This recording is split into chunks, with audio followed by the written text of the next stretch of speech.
So let's go into the daily functions for our staff. If you're looking at the manual right now, there's actually a lot of stuff for us to do. But don't be overwhelmed. Don't start freaking out. These are actually are doable, and also is going to be assigned to certain groups of people. So not everyone will be doing all of these things. So the whole point about daily functions is that we let the students experience the fullness of the retreat, the fullness of how the goodness of God and the love of God without any distractions. So it's very important, staff, that we are very, very familiar with the things that we need to do for these certain functions. So please, I do challenge you that if you are in charge of one particular thing, whether it's registration or morning wake-up calls, that you are very, very familiar with all the details and all the responsibilities that comes with it. Because again, it's for us to allow everyone in the retreat to experience the wholeness of the gospel at the retreat. So let's go into the very first one, which is actually probably the most chaotic ones in the retreat, which is registrations. Definitely first impressions are everything. This is going to be the first moment. Registration is a time when the campers are going to get off their cars, their bus, and the first people they're going to meet are not their small group leaders. It's not going to be the guest speaker. It's going to be you, the staff. So, this is why this is going to be very, very important for us to prepare for registration. Yeah, I think that the beginning of the retreat, especially for staff, is probably the most overwhelming because there's a lot of logistics that need to happen. So being prepared and organized, I think, is extremely vital because from the retreats before, I usually see a lot of people ask for Pastor Jacob or like Andy, like looking for all these materials, and like even they ask me and I don't even know where anything is. So hopefully the staff can be on top of all those things to help make the retreat from the beginning have some smoothness to it. Everyone's already nervous, and there a lot of the campers really don't know each other, but I think the registration going smoothly kind of just sets the tone for the retreat. And also one thing I do really want to talk about is the attitude of the staffers. Even though it might be very hectic, it might be very chaotic, I know I remember seeing like staffers feeling kind of down from the beginning because the task is bigger than what they expected.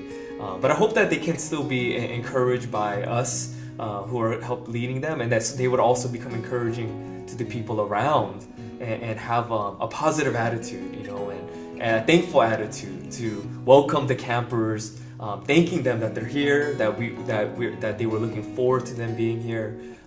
That's one thing I really want the staff to realize, that their voice, their actions can be very helpful at the beginning of the retreat. So I hope that they take that into account. Yeah, I think it's important to put yourself in the mindset of these campers, and when they're coming out of the car and into the retreat grounds, if all they see is hectic, like craziness, and nobody knows where to go or where to send them, and you're worried about your church, I think that's also an important point. Make sure that your church is taken care of, or at least you assign somebody to that, and you come off prepared and ready to get in this registration mode. So if you look in the manual, it goes over a few checklist items that this registration group is going to be responsible for. One of the most important things is to set up the table or area, wherever it may be, and make sure that that's ready for the registration and for the handouts to take place, and that it's clearly marked with signage and with people directing the campers and other staff where to go. That's going to be one of the most important things, that they see that and they know where to go right away. And at the registration table itself, inventory check is something that's going to happen as well. So everything from the welcome packet to what the room assignments are going to be, also their booklets and pens, or if we have those, and all that stuff's going to need to be accounted for and ready to go. And it's going to be your responsibility to make sure that every camper that comes through the registration table gets each of those items, and nobody's left off the list, nobody feels left out or that they're missing anything, and everyone knows where they need to go next. And while this is all taking place, Pastor Teg mentioned attitude, but just having a smile on your face, no matter how stressed out you are, no matter how many questions are coming at you from left or right, just to stay positive, even if it's a fake smile. You just smile, give them a smile, and laugh at the stress, laugh at the craziness, because it's only gonna get better. It's gonna be better realities. Yeah, definitely our attitude has to be positive, because again, first impressions are everything. They're going to see you first and foremost, and they're going to see how, through you, they're going to see how excited we are for this retreat. And hopefully that excitement will inspire them to be just as excited for the event as well. Morning wake-up calls and sleep check. This may not seem like a big deal, but this is actually very important in the retreat experience overall, because from the moment the campers wake up to the moment they go to bed, they should be ready to worship God. Retreat is not some summer camp where they just hang out with friends, but it's more than that. It's about worshiping their God. It's about them encountering God, for them to respond to God. So going to bed on time is so important, so that they are wakeful and watchful for anything that God will provide and bring to them for every day at the retreat. Usually when students are very tired or they haven't gotten much sleep, they are like falling asleep during worship, or they have an attitude problem and just have behavioral issues. So usually overall their worship experience has been stunted because of just their physical being.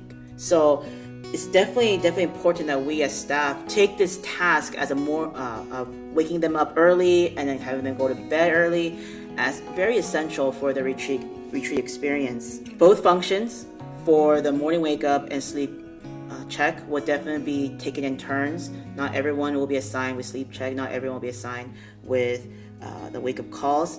However, it's always important that whatever, even if you're assigned to this on that day, if you're assigned to this in general, that we'll be familiar with the task, knowing why we do it. The staffers, they have a very important responsibility when it comes to the wake-up call. And if you follow along, there's some bullet points to give you a checklist. Staffers, they have to realize that they're going to be the ones getting up early, the earliest out of everyone, to have some responsibilities. After the first pass, they have to go to each room to make sure everyone is awake and making sure all the students are getting ready. And even after they're ready, they have to make sure that they're either at breakfast or at their next activity, or if there's an event. I think prayer meeting will probably be the first thing in the morning. So making sure all the students are there, the campers are there. Doing a final check if there's any kids lagging, to encourage them to hurry up. Also, not only the camping rooms, but I guess other rooms as well, that no one's hanging out in other spots, but they're at where they need to be. And different things like free time and downtime, meals, the worship services, the staffers, your responsibility is to have some crowd control and make sure everyone is at where they need to be. And it seems like a lot, but I think that working together and encouraging one another can really go a long way. And once again, this is a vital part of the retreat. I think it's important for the staffers to realize that this is a way to serve God, and to serve the churches that are all there. So I'll be praying for the early rising staffers. So as hard as the wake-up call portion is, I think equally as difficult is the task of getting everyone to sleep, because the difficulty in the mornings is everyone's really groggy, they don't have the energy, and it's up to you to make sure that they get where they need to be and pick up steam throughout the day. But as the day winds on, you'll notice that people are getting tired, but then for some reason, when the sun goes down, everyone finds a second wind and everyone's all crazy, bouncing off the walls again, and it just brings out the mischievous side on a lot of the campers. So that's going to be a challenging aspect of the people who are responsible for making sure people are sleeping and going to their rooms at night. And it's important for you to know as staff that you're going to be assigned to rooms in the same buildings as the campers. And so to keep a watchful eye, not just to send them off to the room and trust that they're doing so, but to keep a watchful eye, listen out for things that are going on, and just making sure that people are getting the sleep that they need. if you're following along in the bullet points, there's actually set curfew and sleep times each day. So no matter what happens throughout the nighttime worship, maybe it goes a little longer, but whatever time that we set, that's set for the campers and for staff, you're responsible for making sure that people are taking note of that and listening to you and following your direction.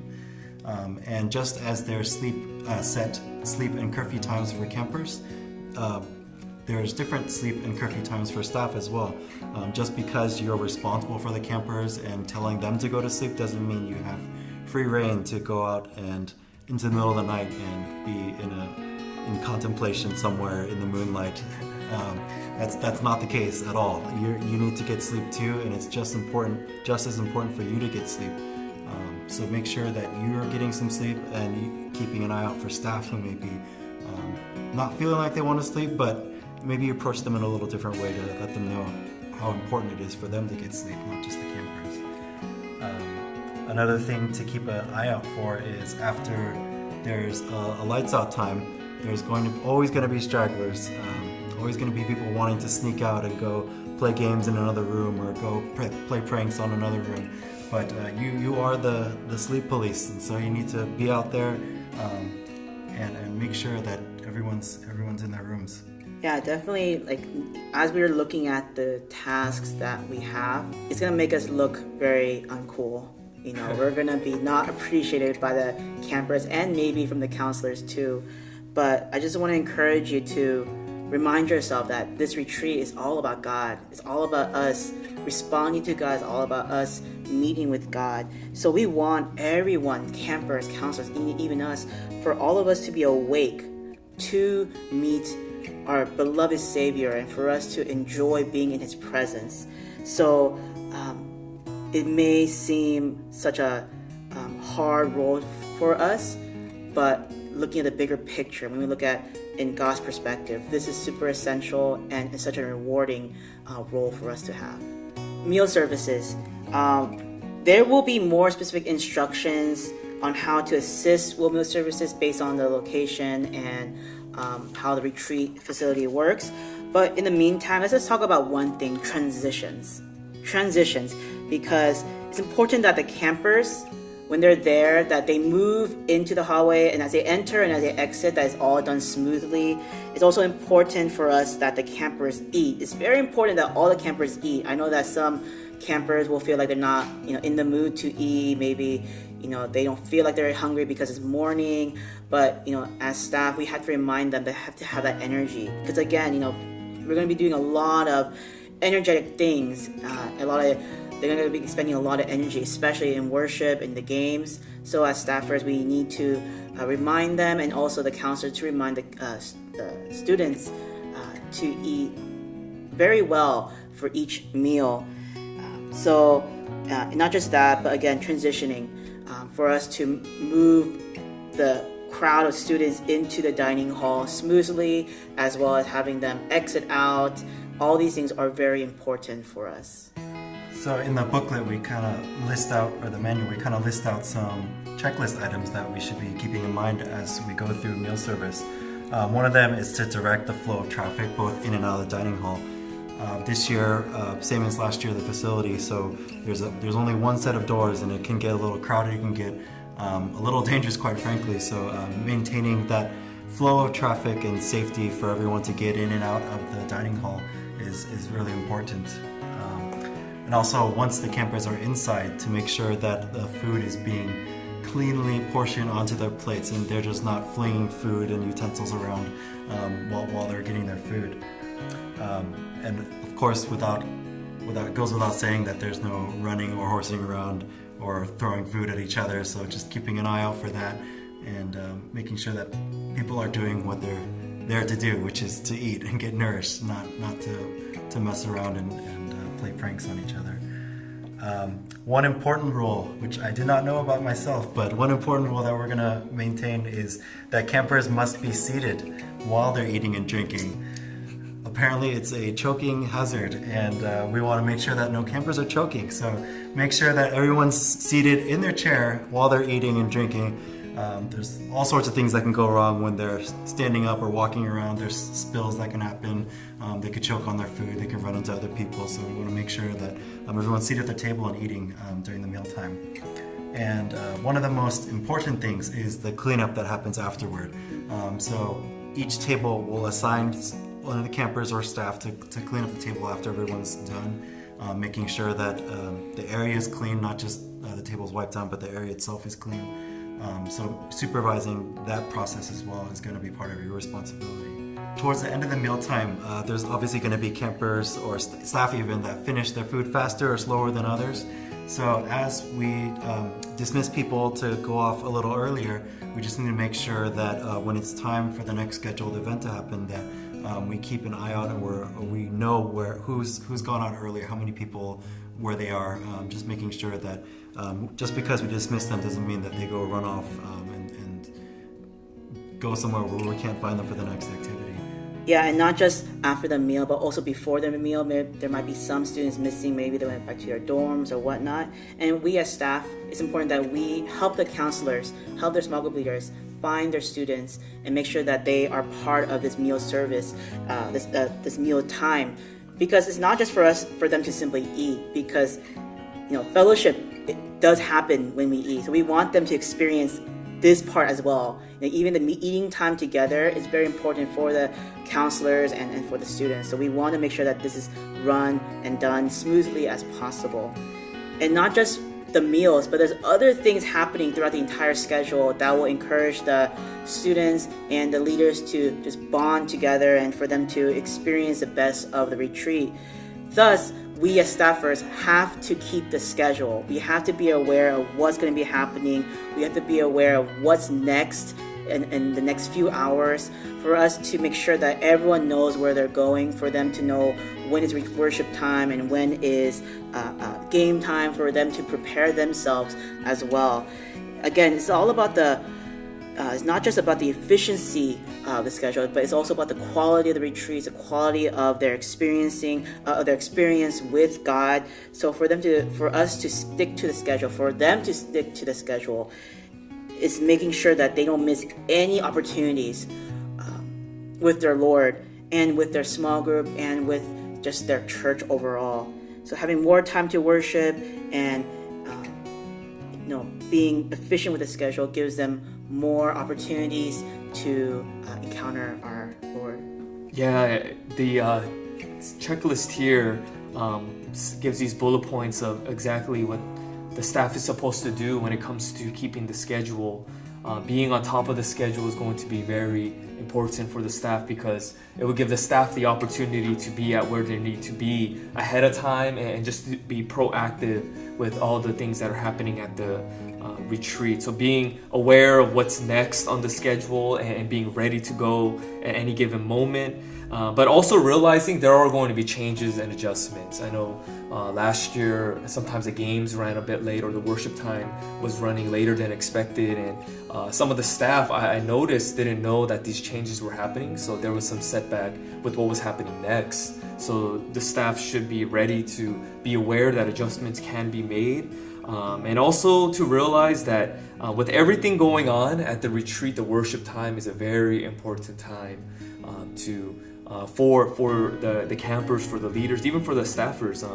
The worship time is the most important time. So making sure that they're dedicating all their energy, making sure that's being kept, and it's okay. Things do change, And I had one guy in particular who was a bit frustrated that the schedule wasn't being kept, and I just told him, it's okay. These things do happen, and the goal, I think we have been saying it over and over, is always this is time to worship together, a time to make sure that we're praising God and making sure everything is done for the gospel, and having a heart like that, not like making sure all the tasks are done, even though they will be, but making sure our heart are in the right place while we do these things.